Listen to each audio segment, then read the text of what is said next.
কলির মানুষের হরিনাম ছাড়া কোনো গতি নাই, কোনো গতি নাই, কোনো গতি নাই। আপনারা প্রশ্ন করবেন, বাবা মৌমিতা ও তো সবাই বলে, যত যত কীর্তনিয়ার মুখে কীর্তন শুনেছি বা ভাগবত পাঠ শুনেছি সবাই ওই একটাই কথা বলে, বলে হরিনাম শোনো, হরিনাম গাও, একাদশী করো, ভগবানের চরণ ধরো, ভগবানের চরণে তুলসী দাও, ও ছাড়া কলির মানুষের কোনো গতি নাই। বাবা কীর্তনিয়ারা বলবে আর আপনারা শুনে চলে যাবেন, খালি হবে? আমরা যেটা বলবো সেটা মেনে নিলে হবে না বাবা, একটু অনুভব করতে হবে, সেটা বিচার করতে হবে যে কথাটা ঠিক হলো না ভুল হলো। এই যে কীর্তনিয়ারা বলে যাচ্ছে বাবা হরিনাম ছাড়া মানুষের গতি নাই, সত্যি ভালো করে বিচার করে দেখেন তো বাবা গতি কি আছে? ভালো করে বাস্তবের সঙ্গে মিলিয়ে দেখতে হবে গতি আছে।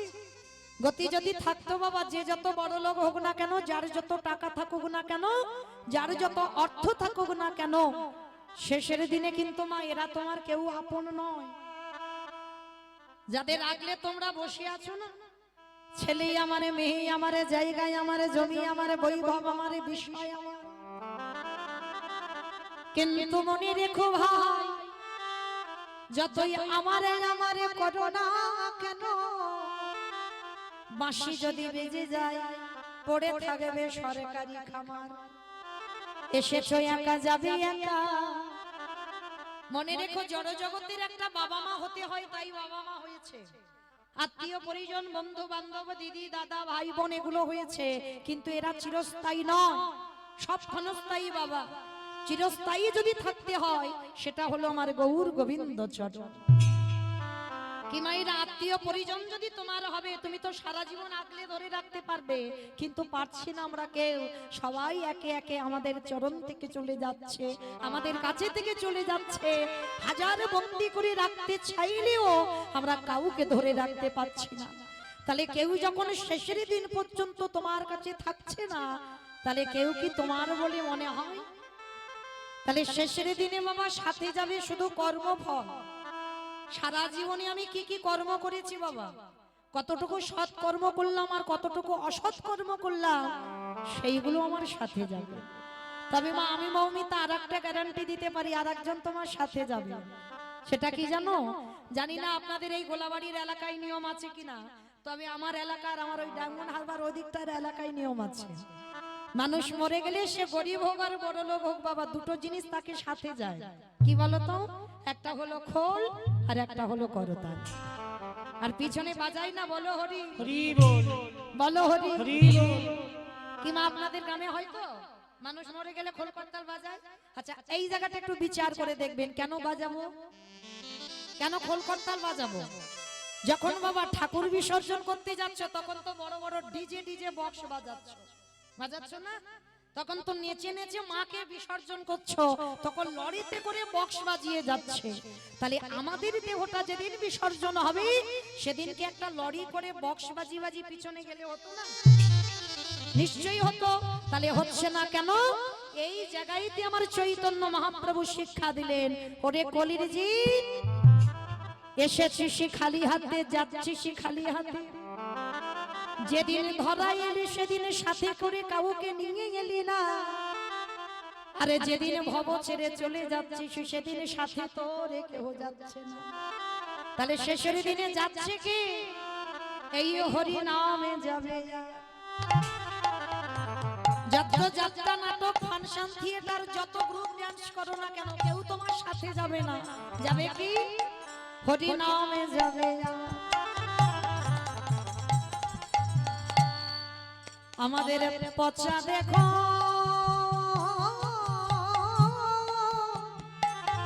দেখো যা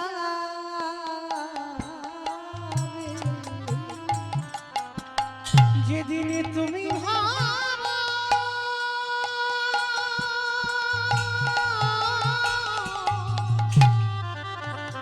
পৃথিবীতে কেউ কারণ নয় গো, কারণ নয়। যেদিন তুমি ভাবা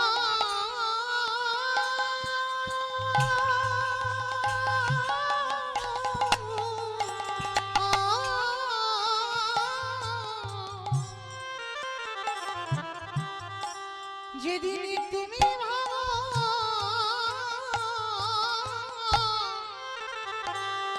ওই ভাব পারে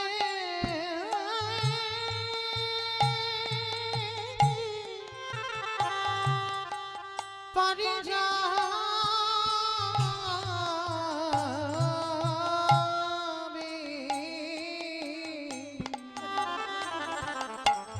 সেই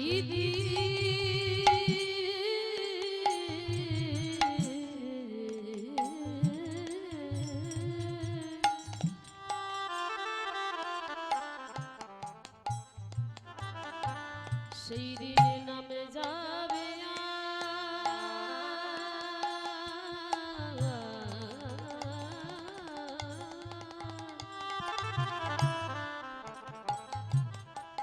এই পচা দেহ ও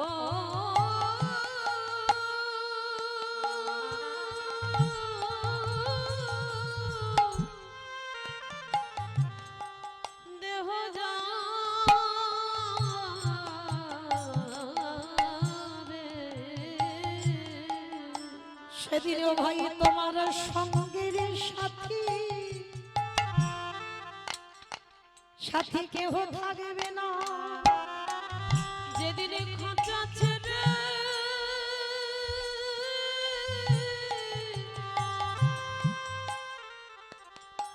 এই প্রাণ পাখি চলে যাবে আমাদের কারণ কৃষ্ণ ভজন হলো না কৃষ্ণ বলে বলে এইভাবে এসেছিলাম আমরা মায়ার বাঁধনে সবাই কৃষ্ণ ভুলে গেল শুধু আমার করে মরে না হে দয়াল আমরা পাড়ির ঘাটি প্রভু দাদাই রইল তুমি পারের পরতা দয়াল হরি তুমি জানো আমার চরণে ছাড়া দয়াল করো না শুধু জানবে নয় জানবে আমার কেশ ধরি টেনে নিও তুমি ভট্টপাড়ের কান্ডারি দয়াল আমার মতো পাপী আর কেহ না। তুমি কত পতি ধারিলে আমি তোমার ঘাটে এসে দাঁড়ায় রইলাম শুধু আমি একা রইলাম পড়ে তোমার চরণে ছাড়া করো না শুধু জানবে নয় জানবে তুমি ওই চরণে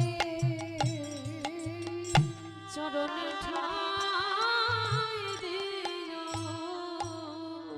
হরি বল। মায়েরা পৃথিবীতে মনে রেখো যদি সবাইকে ভুলে যাও চরণ ধরে নিবেদন একজনকে যেন কোনোদিন ভুলে যাব না যেটা হলো আমার গৌর গোবিন্দ চরণ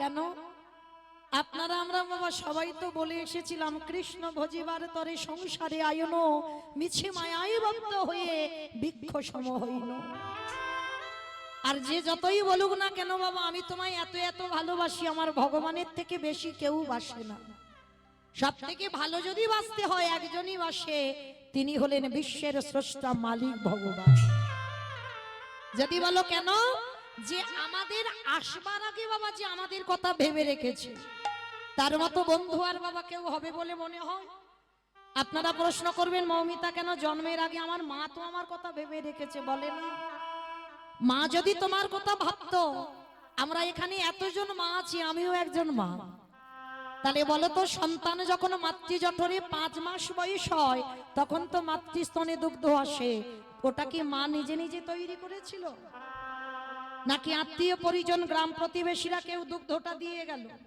তাহলে দিল কে না বিশ্বের স্রষ্টা মালিক ভগবান একদিনের একটা শিশু সন্তান ভূমিষ্ঠ হয়ে সে কি খাবে, স্তনদুগ্ধটা কিভাবে তৈরি করবে বাবা, আজ পর্যন্ত কোনো বৈজ্ঞানিক করেনি। কতটুকু গরম, কতটুকু ঠান্ডা, কতটুকু টক, কতটুকু মিষ্টি, কতটুকু ঝাল, কতটুকু লবণে দিলে তবে একটা স্তনদুগ্ধ তৈরি হয়, আজ পর্যন্ত কেউ ভাবেনি। ভেবেছিল আমার বিশ্বের স্রষ্টা মালিক ভগবান। তাহলে আমাদের আসবার আগে যে আমাদের কথা ভাবে, তার মতো বান্ধব বাবা আর পৃথিবীতে কেউ আছে বলে মনে হয়? তাহলে ভালো যদি বাঁচতে হয় ওই চরণটাকে আঁকলে ধরো। কেন? শিশুকালে কৃষ্ণ ভজে কৃষ্ণ পাবার আসে, কৃষ্ণ পাবার আসে, যৌবনে কালে কৃষ্ণ ভজে আসে বা না আসে, আসে বা না আসে, অগবৃদ্ধ কালে কৃষ্ণ ভজে জমের তাহার আসে। এই কথাটা মা খুব গুরুত্বপূর্ণ কথা। শিশুকালে ভজন করতে হবে। আবার মহাজনীরা বলছেন বাবা কুড়ি ফুলে সেবা হয় না। কুড়ি ফুল সম আমাদের দেহতত্ত্বে বলছে বাবা বাল্যকাল। আমরা কি পেরেছি মা একটা ধ্রুবের জন্ম দিতে, একটা প্রহ্লাদের জন্ম দিতে? ওই রকম ছেলে হলে বাবা ওই ফুলটা গোবিন্দ সেবায় লাগবে, কুড়ি ফুল সেবায় লেগে গেল। 5 বছরে প্রহ্লাদ কৃপা পেল, 5 বছরে ধ্রুব কৃপা পেল। তাহলে ওটা কুড়ি ফুলের সেবা হয়েছিল। কিন্তু বাচ্চিকে জগতে দেখবে কুড়ি ফুল তুলে গোবিন্দ সেবাই লাগানো যায় না। আর কুড়ি ফুল সম আমাদের বাল্যকাল। আর বাসি ফুল তো বাবা সেবাই লাগবে না। কি মা বাসি ফুল তুলে সেবা দেয়? ভগবানের চরণে যে ফুল গাছ থেকে পড়ে গেছে, শুকিয়ে নষ্ট হয়েছে, সে ফুল সেবায় লাগে? লাগে না। আর বাসি ফুল সম দন্ত পড়ে যাবে, কেশে পেকে যাবে, চামড়া আলগা হবে। কি বাবা ওটা তো বাসি ফুল। দেখবেন স্নান করে ঠাকুর ঘরে গিয়ে আন্নিক করতে বসবে, বারে বারে অলস হয়ে যাচ্ছে শরীর। জপের মালা নিয়ে বসবে, কখন বারবার ঢুলে ঢুলে পড়ে যাচ্ছ বুঝতে পারবে না। তোমার দন্ত পড়ে যাবে, হরি বল হবে না, বদনে হবি বল হবে।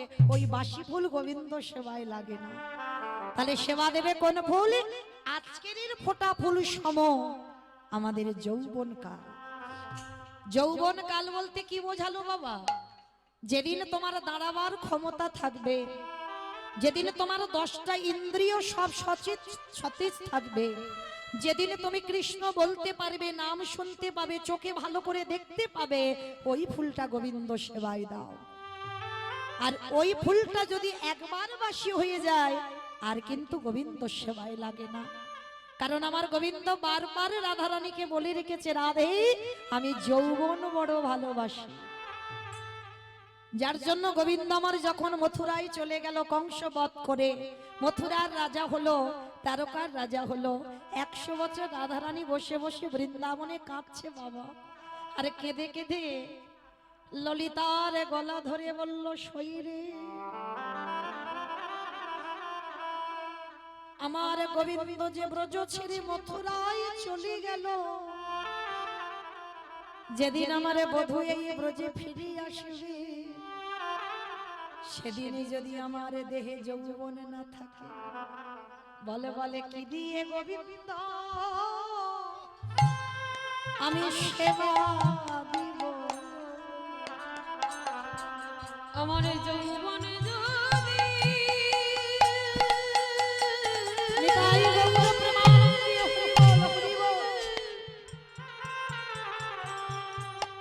আমার যৌবনে যদি ফুরায়ে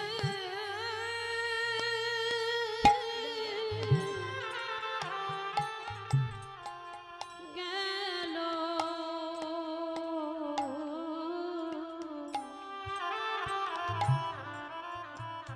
ওরে ললিতা রে,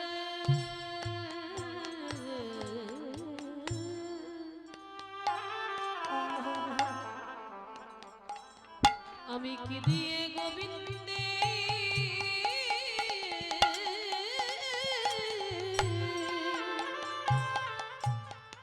সেবা দিব? আস্তে।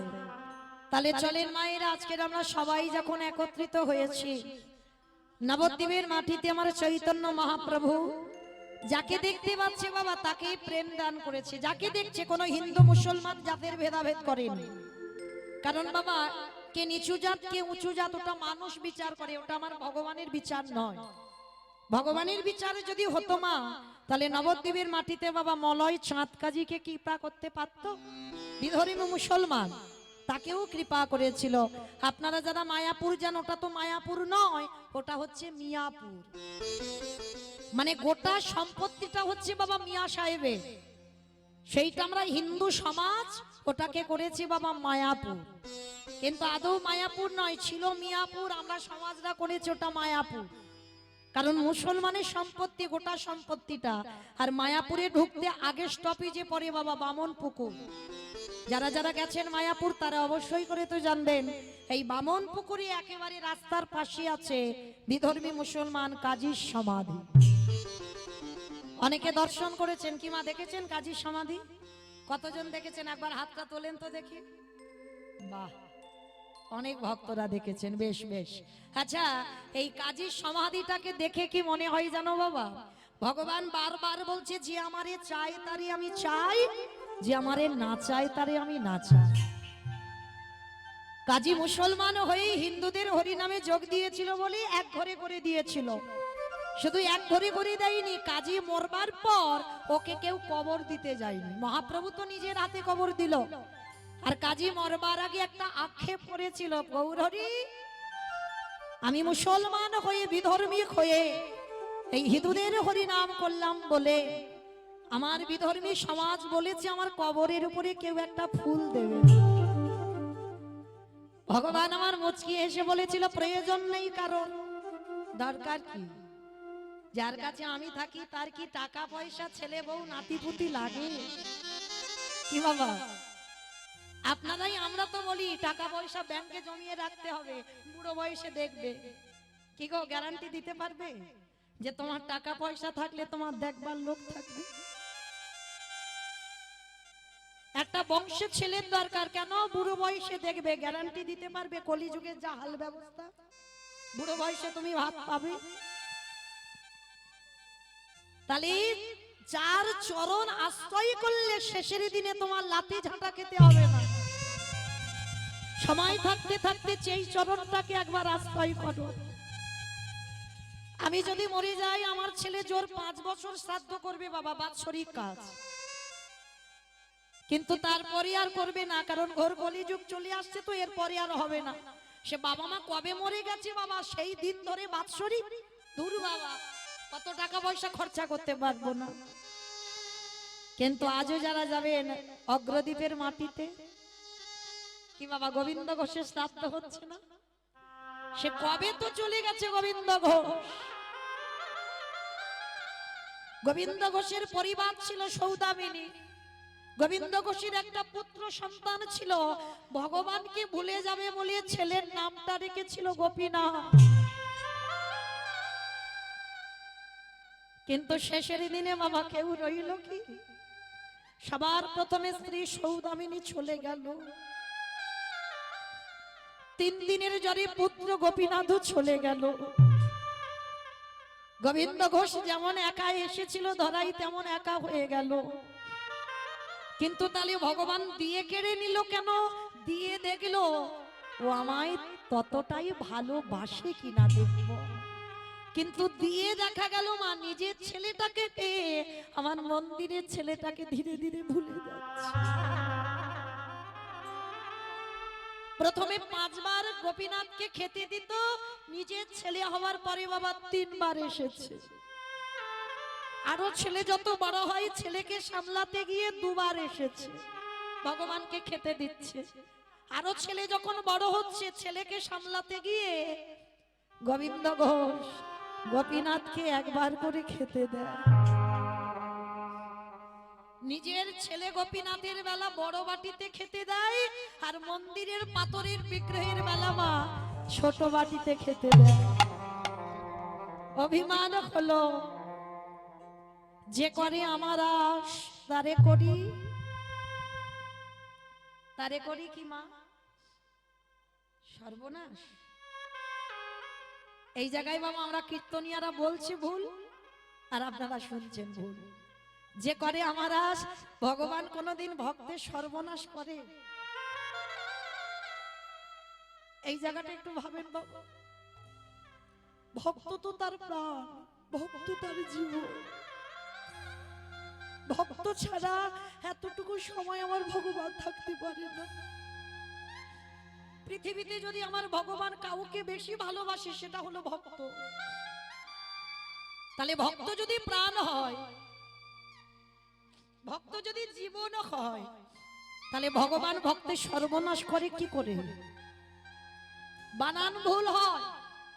যে করে আমার আজ তারে করি সর্বনাশ। সর্বনাশ বানান আলাদা, সব নাশ বানান আলাদা। ভগবান সব নাশ করে। কি নাশ করে?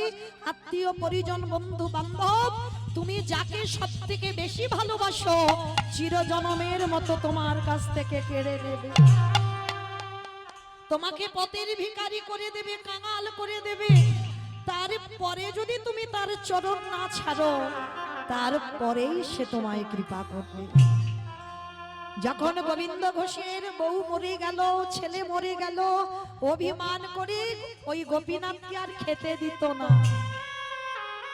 বলে আমার স্ত্রীটাকে খেলি, আমার ছেলেটাকে খেলি, তোর পেট ভরে আছে আর আমি খেতে দেব না। বিছানা সজ্জা হলো, গোবিন্দ ঘোষ অসুস্থ,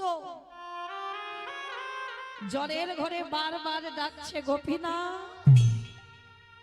গোপীনাথ মানে জ্বরের ঘরে ভুল বকছে। গোপীনাথ মানে মন্দিরের গোপীনাথকে ডাকছে না, পুত্র গোপীনাথকে ডাকছে। সে তো অনেকদিন আগে মরে গেছে। বারবার গোপীনাথ গোপীনাথ গোপীনাথ বলে ডাকছে। থাকতে পারে ভগবান? মন্দিরের বেদি থেকে পুত্র গোপীনাথ হয়ে বাবার পায়ের কাছে এসে বসেছে। কে? কে? বাবা। কে বাবা? আমার গোপীনাথ তো সে কবে মরে গেছে, আমি তো কারোর বাবা নই। মন্দিরের গোপীনাথ বলল, বাবা, কারোর যদি দুটো ছেলে হয়, একটা ছেলে যদি মরে যায়, আর একটা ছেলেকে কি বাবা খেতে দেয় না? পারবি? পারবি? বাবা বলে ডাকলে যে কাজগুলো করতে হয় করতে পারবি? পারবো বাবা। এই পৃথিবী যতদিন থাকবে, এই ধরিত্রী যতদিন থাকবে, আমি ততদিন তোমার কর্মগুলো করব। গোপীনাথকে বুকে জড়িয়ে ধরলো। গোপীনাথ, বড় তৃপ্তি পেলাম, বড় শান্তি পেলাম। আমি ভেবেছিলাম আমার মরবার পর আমার মুখে আগুন দেবার মতো কেউ নেই। তাহলে মা এইটুকু শুনে কি বুঝতে পারলেন? টাকা কি দেখবে না নিজের ছেলে দেখবে? গ্যারান্টি দিতে পারবো না। আমি আগে যাব না, আমার ছেলে আগে যাবে। জড় জগতের যাকে যতদিন থাকবো বলে আসা ততদিন থাকতে হবে, তারপরে তাকে চলে যেতে হবে। তাহলে মনে রেখো মা, আশ্রয় যদি করতে হয় ভগবানের চরণ আশ্রয় করো। ওই নবদ্বীপের মাটিতে বামন পুকুরে কাজী সাহেব পড়েছিল, আক্ষেপটা আমার কবরে কেউ ফুল দেবে না। বলে দরকার নেই। ওই কাজীকে কবর দিয়ে কবরের উপরে বাবা একটা চাঁপা ফুলের গাছ মহাপ্রভু পুঁতে দিয়েছে। আজও যারা যাবেন দেখবেন সেই চাঁপা ফুলের গাছটা থেকে এত এত চাঁপা ফুল পড়ে বাবা, দেখে মনে হয় যেন কাজীর কবরটাকে কেউ সাজিয়ে দিয়েছে। যার যেমন ভাব তার তেমনই লাভ। কাউ যদি ভক্তির নয়ন নিয়ে যায় বাবা দর্শন হয়, আর যদি ভক্তির নয়ন নিয়ে না যায় তার কোনো দিনই দর্শন হবে না। ঠিক তদ্রূপ আমার ভগবানের জাতি বিচার নয়, যাকে দেখছে তাকেই বলছে একবার কৃষ্ণ বলো, একবার হরি বলো। কিন্তু বাবা সবাইকে বলছে হরি নাম করতে, কিন্তু একজনকে আমার নিমাই হরি নাম করতে বলেনি। সে কে জানো? ভগবানের মা সচী ঠাকুর। সচী মাকে একবারও নিমাই বলছে না, মা তুমি হরি বলো। আমার দাদা নিতাই চাঁদ এসে বলছে, ভাই একটা কথা বলবো, তুই তো সবাইকে হরি নাম করতে বলছিস, কিন্তু আমাদের মা কি এমন অন্যায় করেছে, মাকে তো একবারও হরি নাম করতে বলছিস না? নিমাই হেসে বলল, দাদা, এ জগতে কেউ যদি আমার কাছে অন্যায় করে আমি ক্ষমা করে দিই, কিন্তু একটা জায়গায় যদি কেউ অপরাধ করে সে অপরাধীকে আমি ক্ষমা করি না। সেটা কোন জায়গা? বৈষ্ণবী গাড়িতে যদি হয় ক্ষুদ্র অপরাধ, ক্ষুদ্র অপরাধ মহাভজনেতে পড়ে যায় করে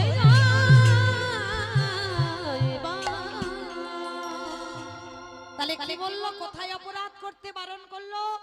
ভগবান বলছে আমার কাছে কেউ পাপ করুক ক্ষমা করে দেব, কিন্তু একটা পাপীকে ক্ষমা করে না। আমার আগের দাদা ভাই গেয়ে গেলেন না যে ঘটনাটা ঘটলো গোপালের ক্ষেত্রে। কি গো, চপল গোপালের কি হলো? সামান্য শ্রীবাসের দরজায় ছাগলের মাথা মদের হাঁড়ি দিল বলি সর্বঙ্গে গলিত কুষ্ঠ ব্যাধি। আচ্ছা বাবা, যারা যারা কাহিনীটা জানেন বা শুনলেন আমার আগে, ভালো করে বিচার করে বলেন তো, এই চপল গোপাল কি নিজের ইচ্ছাতে পাপটা করেছিল? কি মা করেছিল? লোকের পরামর্শ, তাই না? নবদ্বীপ থেকে যদি তর্কলঙ্কা বাচস্পতি এসে না কানে ফুসমন্ত্রটা দিত, তাহলে কি গোপাল করতো ওই কাজটা? তিনি তো দিব্যি মা ভবতারিণীর সেবা করছিল। তাহলে এইটুকু শুনে কি শিক্ষা পেলাম? মনে রাখতে হবে বাবা, সঙ্গ কাদের করছি, সঙ্গ কাদের সঙ্গে হচ্ছে, সেইটা বাবা খুব গুরুত্বপূর্ণ কথা। এইখানে যেসব মায়েরা আছো, মা যারা ছোট ছোট সন্তান মানুষ করছো, চরণ ধরে নিবেদন করি মা খেয়াল রাখবেন সে সন্তানগুলো কাদের সঙ্গে মেলামেশা করে। কারণ মনে রাখতে হবে বাবা, সতের সঙ্গ করলে তুমি সৎ হবে, আর অসতের সঙ্গ করলে যতই তোমার চরিত্র সৎ হোক না কেন, অসতের সঙ্গ করতে করতে একদিন না একদিন তুমি অসৎ কাজ করবে। কোনো ভুল নেই, করতে তোমার হবে। যদি বলো বাবা এটা মৌমিতা বলছে না, আমার কথা নয়, আমি একটা কথা বাবা গ্রন্থের বাইরে বলবো না। দেখেন পিতামহ ভীষ্ম, মহাভারতে পিতামহ ভীষ্মের দিকে তাকিয়ে দেখেন যে পরম বৈষ্ণব, যার মতো ত্যাগী বাবা মহাভারতে আর কোন চরিত্রে পাবে না, যিনি নিজের সংসার না করেও সমস্ত সংসারের বোঝাটা নিজে কাঁধে নিয়েছিল। কি বাবা নাইনি? মহাভারতের চরিত্রতে দেখেন। তাহলে সেই পিতামহ ভীষ্ম 58টা দিন কিন্তু সরসজ্জায় কষ্ট পেল, পাইনি?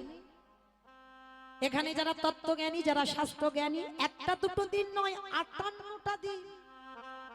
ভালো করে ভাবেন বাবা, আমরা এই মাঠে ঘাটে চলতে ফিরতে যদি একটা সূক্ষ্ম কাঁটা পাইতে ফুটে যায় কিরকম ব্যথা করে, মানে একেবারে মাথার চুলের মতো একটা সূক্ষ্ম কাঁটা যদি ফোটে, পাটা ফুলে যায়, কত ব্যথা হয়, কত পুঁজ রক্ত হয়, এতটুকু একটা কাঁটার জন্য। আর পিতামহ ভীষ্মের সর্বাঙ্গে অর্জুন একটা একটা করে তীর গেঁথেছে, তাহলে কত ব্যথা পেয়েছে, কত কষ্ট পেয়েছে। মানে এত কষ্ট হচ্ছে, যুধিষ্ঠির মহারাজ গিয়ে করজোর করে বলছে, দাদু তোমার তো ইচ্ছা মৃত্যু, তুমি এবার মরে যাও, কারণ তোমার কষ্ট আমরা চোখে দেখতে পাচ্ছি না, তুমি এবার মরে যাও। দেখবেন বাবা, আমরা অনেক অনেক মানুষ আছে, কোন মানুষ যখন বয়স হয়ে অসুস্থ বিছানা সজ্জা হয়, পায়খানা প্রস্রাব করে না, আমরা কি করি বাবা, বারবার ভগবানের কাছে আত্মীয় পরিজনরা প্রার্থনা করি, ঠাকুর এবার মানুষটাকে তুলে নাও। কি মা ভুল বললাম? বলেন না, কোন মানুষ যখন খুব কষ্ট পায়, আমরা সেই কষ্ট সহ্য করতে না পেরে বলি ঠাকুর তুলে নাও। তা পিতামহ ভীষ্ম যা কষ্ট পাচ্ছে চোখে দেখা যাচ্ছে না, কিন্তু ভীষ্ম প্রাণ ত্যাগ করতে পারছে না। কেন জানো? কারণ অনেক আছে বাবা, কিন্তু কয়েকটা কারণ বলি। যখন সরসজ্জায় পড়ল তখন চলছিল বাবা দক্ষিণায়ন, আর দক্ষিণায়ন চলাকালীন যদি কি দেহ ত্যাগ করে, ভীষ্মকে আবার মনুষ্যকুলে আসতে হবে। তাই ভীষ্ম অপেক্ষায় ছিল কবে উত্তরায়ণ পড়বে, আর উত্তরায়ণ চলাকালীন যদি কেউ দেহ ত্যাগ করে, তাকে আর মনুষ্যকুলে নয়, তাকে দেবলোকে চলে যেতে হয়। নিতাই গৌর হরি বল, হরি বল, হরি বল, হরি বল। এটা গেল একটা কারণ। যুধিষ্ঠির যখন বলছে ভীষ্মকে, দাদু তুমি কেন মরতে পারছো না, তুমি কষ্ট পাচ্ছ, আমরা চোখে দেখতে পাচ্ছি না। ভীষ্মের সর্বাঙ্গে বান গাঁথা, তো মাথাটা নিচু হয়ে আছে বাবা, আর চোখের দুটো কোণ দিয়ে একটা একটা করে জল টোপে টোপে পড়ছে। যুধিষ্ঠির কাছে তো হাত জোড়ো করতে পারছে না দাদু, কারণ হাতে তো বান গাঁথা আছে। ভীষ্ম বলছে, যুধিষ্ঠির আমি যে মরবো, আমি মরেও শান্তি পাবো না। কেন দাদু, তুমি মরে শান্তি পাবে না কেন, কি হয়েছে জানো? আমি যে ঘোর অপরাধ করে বসে আছি। সে কি দাদু, তুমি ঘোর অপরাধ করেছো কার কাছে? বলে, সে আমায় ক্ষমা না করলে আমি মরে শান্তি পাবো না। দাদু একবার বলো, সে কে, কার কাছে তুমি অন্যায় করেছো, কার কাছে তুমি পাপ করেছো? বলে, সে তো অন্য কেউ নয়, সে হলো তোমাদের স্ত্রী দ্রৌপদী। আমি দ্রৌপদীর কাছে ঘোর অপরাধী করে ফেলেছি, ঘোর অন্যায় করেছি। দাদু তুমি আমাদের দ্রৌপদীর কাছে অন্যায় করেছো, কি অন্যায় করেছো? তোমরা ভুলে যেতে পারো, কিন্তু আমি আমার অন্যায়ের কথা কোনোদিন ভুলিনি। কি করেছো দাদু, কি অন্যায় করেছো? মনে পড়ে সেদিন কুরু সবাই যখন দুঃশাসন দ্রৌপদীকে টেনে এনেছিল, সবার প্রথমে বাবা দ্রৌপদী দাদু ভীষ্মের কাছে করজোড় করে বলেছিল, দাদু তুমি কিছু তো বলো, একটা নারীর যদি সম্মান চলে যায় তাকে আর কোনোদিন নারী বলে না।